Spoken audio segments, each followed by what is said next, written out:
Hai, apa kabar semuanya? Semoga kabar Anda baik-baik saja. Terima kasih karena sudah memberikan support dan juga kesetiaan Anda untuk membangun channel Codot Film. Yuk kita lanjutkan alur ceritanya, sambil siapin kopi dan cemilan, setting suara volume full. Gasken. Menuju ke wilayah Pil. Feng Zunze tidak mengatakan apa-apa lagi setelah melihat bahwa Xiao Yan telah mengambil keputusan. Dia merenung sejenak sebelum mengeluarkan sepotong giok tua dari cincin penyimpanannya. Setelah itu, dia menyerahkannya pada Xiao Yan dan berkata, "Ambil giok bintang ini. Di masa depan, saya akan dapat mengandalkan hal ini untuk menemukan Anda. Selain itu, jika Anda menemui masalah yang tidak dapat Anda selesaikan, Anda dapat menghancurkannya. Aku akan bisa merasakannya." Xiao Yan memiringkan kepalanya. Dia dengan sungguh-sungguh menerima sepotong batu giok tua dan meletakkannya di cincin penyimpanannya. Setelah itu, dia menangkupkan tangannya ke Feng Zunze dan berkata dengan suara yang dalam, "Terima kasih, Feng Tua." Feng Zunze tersenyum dan melambaikan tangannya. Telapak tangannya menepuk bahu Xiao Yan saat dia perlahan berkata, "Agar Yao Chen memberikan metode Qi itu kepadamu, itu cukup untuk mengatakan bahwa dia menghargaimu." Saat itu, sampah Han Feng itu sangat menginginkan metode Qi ini, tapi Yao Chen tidak menyerahkannya padanya. Xiao Yan diam-diam mengangguk. Yao Lao telah menghabiskan banyak upaya padanya, sesuatu yang secara alami disadari Xiao Yan. Makanya, hatinya memperlakukan Yao Lao seperti ayahnya. Selama tahun-tahun ini, dia secara pribadi telah melakukan banyak upaya untuk mendapatkan kekuatan untuk menyelamatkan Yao Lao. Perjalanan pelatihan Xiao Yan sangat sepi dan keras, namun dia mengertakkan gigi dan bertahan. Agar dia dapat berjalan ke titik ini dari sampah klannya saat itu, kesulitan dan upaya yang dia hadapi secara alami adalah sesuatu yang sulit dibandingkan dengan orang lain. Orang-orang seperti Feng Qing'er dan Tang Ying mungkin memang memiliki bakat yang luar biasa, tapi mereka juga mendapat dukungan dari faksi besar di belakang mereka.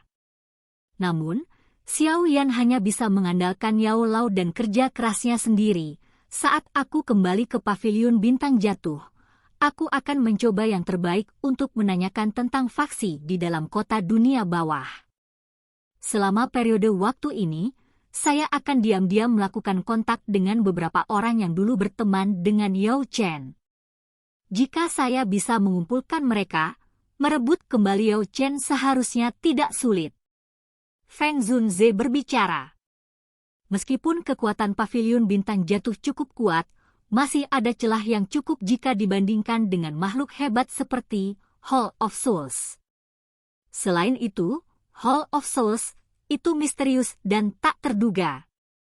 Tidak ada yang tahu kekuatan pastinya. Jika seseorang tidak siap, kemungkinan besar seseorang tidak hanya gagal menyelamatkan Yao Chen tetapi juga akhirnya kehilangan seluruh pavilion bintang jatuh dalam prosesnya. Xiao Yan mengangguk. Hatinya mengerti dengan jelas betapa menakutkannya Hall of Souls itu. Secara alami, dia tahu bahwa dia tidak bisa sembrono dalam hal-hal seperti itu. Jika mereka melakukan langkah yang salah, kemungkinan besar mereka akan kehilangan segalanya dalam prosesnya. Baiklah, kami terdesak waktu dan saya tidak akan tinggal lebih lama lagi. Ingatlah, Anda harus lebih berhati-hati saat sendirian di masa depan.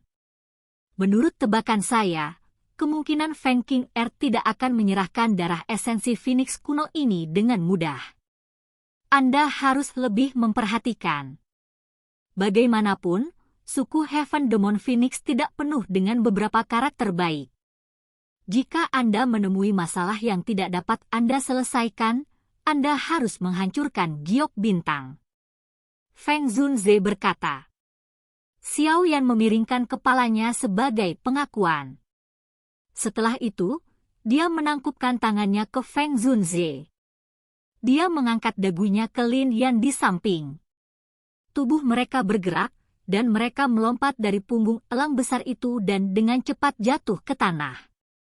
Feng Zunze menghembuskan napas saat dia melihat Xiao Yan dan Lin Yan jatuh di langit. Tatapannya tertuju pada wilayah barat Central Plains saat dia bergumam, "Orang tua, akhirnya aku mendapat kabar tentangmu. Yakinlah bahwa saya pasti akan menyelamatkan Anda kali ini." Feng Zunze melambaikan lengan bajunya setelah kata-katanya terdengar. Angin kencang bertiup dan elang besar itu mengeluarkan teriakan nyaring dan jelas. Itu mengepakkan sayapnya yang sangat besar, berubah menjadi angin kencang, dan dengan cepat menghilang ke cakrawala. Xiao Yan dan Lin Yan bergegas turun ke puncak gunung, mendarat di atas pohon. Mereka mengangkat kepala dan melihat kelompok Feng Zunze menghilang. Xiao Yan perlahan mengepalkan tinjunya. Dia akhirnya menemukan Feng Zunze. Di masa depan, dia tidak perlu lagi bergantung pada dirinya sendiri. Dengan kekuatan Xiao Yan saat ini, dia sudah bisa menyelesaikan Demon Poison Spot di dalam tubuhnya sendiri. Meskipun dia tidak bisa menyempurnakannya sepenuhnya dalam satu upaya, dia tidak perlu melakukannya dengan cara ini. Douqi yang terkandung di dalam Demon Poison Spot terlalu kuat. Mengkonsumsinya dalam sekali jalan tidak akan bermanfaat baginya. Penyempurnaan langkah demi langkah lebih cocok. Xiao Yan, kemana kamu berencana pergi? Lin Yan secara bertahap menarik pandangannya, menoleh ke Xiao Yan, dan bertanya sambil tersenyum. Di mana letak menara pil? Xiao Yan terbatuk kering. Matanya menyapu sekelilingnya saat dia bertanya dengan rasa malu. Dia tahu bahwa pil tower terletak di tengah-tengah Central Plains, tetapi dia tidak mengetahui lokasi tepatnya. Lin Yan memutar matanya saat mendengar ini. Nama menara pil adalah sesuatu yang disadari semua orang di Central Plains. Tak disangka Xiao Yan benar-benar menanyakan pertanyaan seperti itu. Lokasi di mana menara pil berada disebut Kota Pil. Tempat itu memiliki konsentrasi alkemis tertinggi di seluruh benua. Area dalam radius 500 km dari Kota Pil adalah wilayah faksi Menara Pil. Itu juga disebut daerah Pil. Masih ada perjalanan yang cukup panjang dari tempat ini hingga Kota Pilkada. Bahkan dengan menggunakan wormhole, kami mungkin membutuhkan waktu sekitar 1 bulan. Lin Yan merentangkan tangannya saat dia menjelaskan. Kalau begitu, kamu akan memimpin. Mari kita cari kota dengan lubang cacing dulu. Setelah itu, kita akan segera ke Kota Pil. Xiao Yan tertawa. Memang jauh lebih nyaman bagi seseorang yang tahu cara memimpin. Itu akan menyelamatkannya dari masalah berkeliaran secara acak seperti lalat tanpa kepala. Meskipun masih ada waktu sampai pengumpulan pil dimulai, dia masih perlu menemukan dokter peri kecil dan Zian sebelum itu. Iya. Lin Yan mengangguk ketika dia berkata, kamu berencana untuk berpartisipasi dalam Pil Gathering of the Pil Tower, kan? Hehe, kebetulan, klan Liu Qing juga berada di wilayah itu. Liu Qing ya? Wajah Xiao Yan mengungkapkan senyuman saat mendengar nama yang akrab ini. Dia juga memiliki kesan yang baik tentang orang yang terus terang ini. Orang itu juga sangat merindukanmu dan sering membicarakanmu. Namun, dia sekarang adalah kepala klan dan memiliki status yang hebat. Namun demikian, dia sering ditekan oleh orang-orang tua di klannya, menyebabkan dia merasa tidak enak. Lin Yan tertawa. Jika masih dalam proses, kita bisa pergi dan melihat orang ini. Xiao Yan tertawa. Dia juga merindukan teman-teman yang dia buat di akademi dalam saat itu. Lin Yan mengangguk. Punggungnya bergetar dan sepasang sayap Douqi diperpanjang. Sayapnya segera mengepak, dan dia berubah menjadi seberkas cahaya yang terbang ke kejauhan. Xiao Yan melangkah ke udara kosong dan mengikuti di belakangnya. Ini adalah dunia misterius. awan tak berujung berlama-lama di atas langit yang jauh, memberikan kesan surga. Selain itu, energi tempat ini juga sangat padat. Efek dari latihan di tempat ini sepertinya jauh lebih baik dari tempat lain. Tempat ini dipenuhi dengan banyak puncak gunung yang terjal. Kadang-kadang, beberapa sinar cahaya akan melintas di langit. Aura kuat samar yang merembes keluar dari puncak kemungkinan akan menarik cukup banyak mata jika itu berada di tempat lain. Puncak gunung yang sangat curam terletak di bawah awan dan kabut. Puncak gunung itu seperti pedang besar yang menembus awan. Jika seseorang mengangkat kepalanya dan melihatnya, seseorang akan menemukan bahwa sulit untuk melihat puncak di dalam awan dan kabut yang masih ada. Ada batu bulat berwarna hijau yang terletak di puncak gunung tempat kabut masih ada. Sesosok duduk bersila di atas batu. Kedua tangan sosok itu membentuk segel pelatihan. Sementara sosok itu menghirup dan menghembuskan napas, banyak ki yang seperti zat bertahan di ujung hidung sosok itu tanpa berhamburan. Sosok itu mengenakan pakaian hijau. Itu bukanlah sesuatu yang dipenuhi dengan kemegahan, tapi memancarkan keanggunan yang menyebabkan seseorang menjadi santai. Pinggang kecil yang halus dari sosok itu dengan lembut ditahan oleh sabuk kain ungu pucat yang menguraikan lekuk bergerak dari pinggang yang sudah halus itu. Jika seseorang mengalihkan pandangannya ke atas, seseorang akan menemukan wajah cantik dengan temperamen yang tenang yang tidak kalah dengan Feng King Er. Sepasang mata cantik menampakkan gumpalan aura halus. Sekilas, sepertinya kemarahan besar di dalam hati seseorang akan melemah ketika melihat sepasang mata yang tenang dan acuh tak acuh ini. Wanita seperti itu muncul seperti peri atau teratai bening yang tidak tercemar di dunia biasa. Seluruh tubuhnya memancarkan semacam perasaan berkabut dan langka yang menyebabkan seseorang hanya bisa mengamati dari kejauhan tanpa bisa membelai. Wanita seperti ini, yang sepertinya terlahir dari aura spiritual alam, kemungkinan besar akan membuat beberapa pria merasa malu saat berdiri di depannya. Energi alam di sekitarnya bertahan di samping gadis ini, muncul seperti bintang yang menopang bulan. Energi memasuki tubuhnya sesuai keinginannya. Pelatihan yang tenang ini berlanjut selama hampir 1 jam atau lebih sebelum mata wanita yang cerdas dan indah, yang telah tertutup, perlahan terbuka. Mengikuti pembukaan matanya, gumpalan api berwarna keemasan segera melintas melalui mereka. Tekanan yang tidak biasa juga menyebar seiring dengan kemunculan nyala api berwarna emas ini.